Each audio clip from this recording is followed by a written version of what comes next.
So our today's topic for topic Decodified is International Year of Millets 2023. We'll see what's it in news, what are millets, what are the benefits of millet, then major millet producing states of India. Then we'll see challenges which we face, then initiatives or steps by the government to promote millets production in India. Then we will come to our prelims question and the mains question as well. Before starting, I want you to know as the prelims is coming near, so our coaching ANALYST IAS is launching a super fast prelims batch which will focus on the exam. The batch will start from 15th of January 2023 and the first 50 aspirants will avail 25% discount in their fees.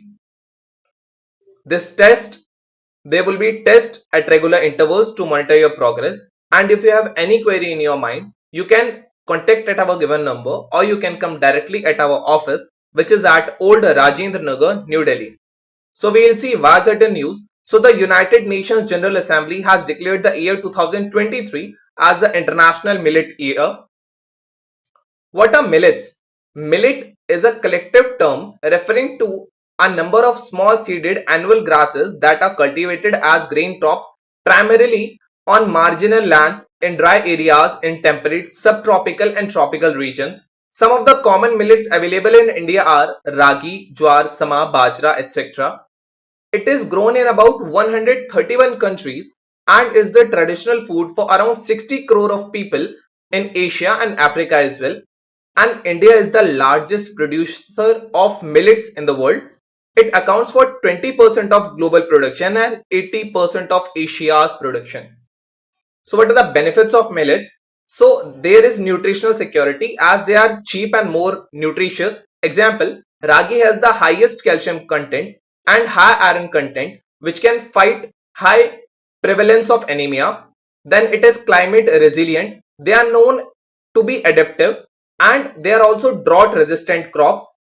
Then there is economic security as there is low investment for the inputs. Then against the health issues, millets are gluten free and have low glycemic index which is glucose level and therefore help in tackling lifestyle problems and health challenges such as obesity and diabetes. Millets also have anti-aging and antioxidants. Now here there are major millets producing state of India. So there is Rajasthan and Karnataka and there is this whole region. You can remember the map for future references. Now we'll come to what are the challenges which we face. So there is preference for wheat as a staple food. Wheat because of the gluten makes softer food and is more liked in households of India. Then government policies like National Food Security Act promotes rice and wheat. Then there is lack of awareness about the benefits of millet in the masses. Other challenges include lack of input subsidies and price incentives and changing consumer preferences. The demand of millets is also low in the market. Then we will see what are the initiatives by the government.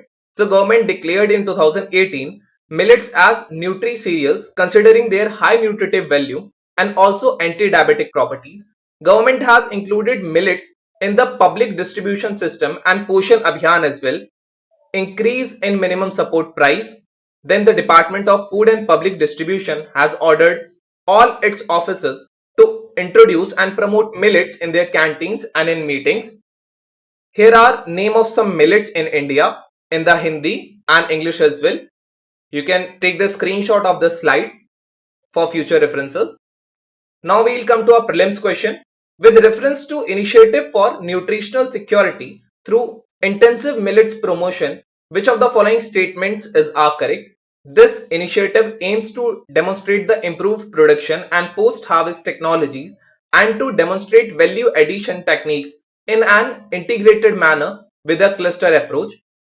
Second, poor, small, marginal and tribal farmers have a larger stake in this scheme. Third, an important objective of the scheme is to encourage farmers of commercial crops to shift to millet cultivation by offering them free kits of critical inputs of nutrients and micro irrigation equipment. You can select the correct options from the given below and you can type it in the comment section. There we will let you know if it's correct or not. Then we have our mains question. What are the challenges to food security in India? How can millets be a good option to address this situation? Analyze.